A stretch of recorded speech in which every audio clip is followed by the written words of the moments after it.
Isaiah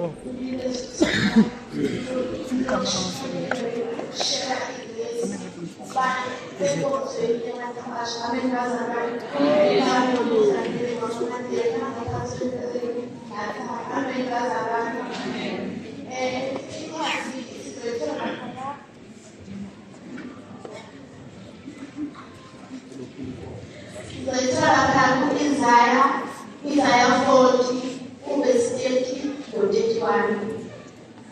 Izinsizwa ziyaphela amandla, zikhathala. Nabasha bayakwa nokuwa. Kepha abethembayo uJehova bayathola amandla amasha. Bayakhuphuka ngamaphiko njengezinkozi.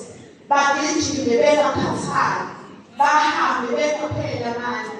Amen bazalwane. Encwadi bethanda ukuthi abazalwane bakithi ningakuwo kube abazalwane abanoNkulunkulu kuqala.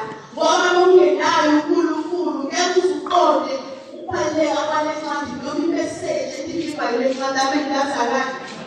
Le ncwadi ikhuluma nathi bantu abasha. Ithi abamethembayo uJehova bayakhuphuka bandize njengezinkozi. Amen bazalwane. Uthe uJesu ngelinye ilanga laphaya, uthe ngelinye ilanga esedalelisa uJesu esethi mina angisekho ezweni kepha wona basezweni. Ongiphe wona Baba, ngicela ukuthi ubagcine babe munye njengami nawe. Amen bazalwane. Bengifisa ukuthi sibe munye nangabe siphakathi kwale ndawo, ikakhulukazi bantu abasha. Bengifisa ukuthi sibe nguNkulunkulu kithi ukuze sizokwazi ukuqonda ukuthi uNkulunkulu uyena osithelela indlela yethu. Amen bazalwane. Abanini baya